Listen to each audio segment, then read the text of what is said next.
শ্রুতি, এই লোকটাকে? আরে এর তো আমাদের এসিটা ঠিক করতে এসেছে। এসি তো দুদিন আগেও খারাপ হয়ে গেছিল না? মানে এই তো ঠিক করতে এসেছিল, আবার খারাপ হয়ে গেছে? আর বলিস না, আমাদের এসিটাতে প্রত্যেকদিনই কিছু না কিছু প্রবলেম হয়ে যাচ্ছে। এবার একটা নতুন এসি নিতে হবে, বুঝলি তো। আর তুই শপিং যাচ্ছিলিস না? হ্যাঁ, আমি তো শপিংয়েই যাচ্ছিলাম। তো যা না, আর সাবধানে যাস। হ্যাঁ আমি যাচ্ছি, আমার লেট হবে।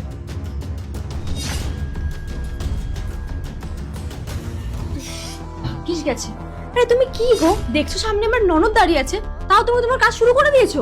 তাহলে কাজ করতেই তো আমি এসেছি, এবার কাজটাই যদি না করি তাহলে কি করে আমার এখানে আসাটা উসুল হবে?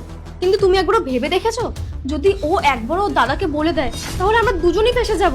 আর তুমি তখন রোজ রোজ আসা শুরু করে দিয়েছো।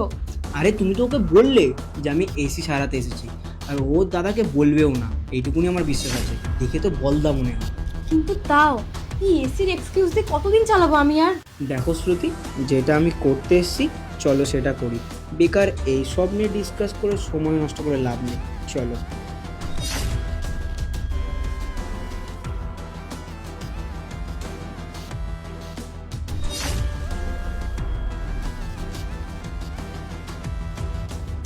শ্রুতি, তুমি এখানে কি করছো? তুমি তো অফিসে গেছিলে। অফিসে আমি গেছিলাম, তার আগে তুমি বলো এই ছেলেটাকে। এ তো এসি চালাতে এসেছিল। এসি ছাড়াতে এসেছিল? এসি ছাড়াতে এসে খাটে শুয়ে পড়েছে? আসলে আমার শরীরটা একটু খারাপ লাগছিল তো, তাই ও আমার সঙ্গে একটু বসেছিল ওখানে। নিজেকে খুব চালাক মনে করো না? আমি সব জেনে গেছি। কুসুম, কুসুম? কুসুম এখানে কি করছে? ও তো শপিং এ গেছিল। হ্যাঁ, শপিংয়ে আমি গেছিলাম, সেটা তোমাকে জানিয়ে, বাট আসলে কিন্তু আমি শপিংয়ে যাইনি। নিজেকে খুব শিয়ানা মনে করছে না? বাড়িতে রোজ রোজ এসি খারাপ হয়, রোজ রোজ একই লোক ঠিক করতে আসে, তাই না? আমি কিছু বুঝি না। আর ওর হাব ভাব দেখেই আমি বুঝতে পেরেছি কিছু তো একটা ব্যাপার আছে দুজনের মধ্যে। এক্ষুনি দাদাকে কল করে সব কিছু বলে দেবো, তারপর বুঝতে পারবে বাড়িতে ফষ্টি নষ্টি করার কি দাম। হ্যালো, হ্যাঁ দাদা, তুই এক্ষুনি একবার বাড়ি চলে আয়।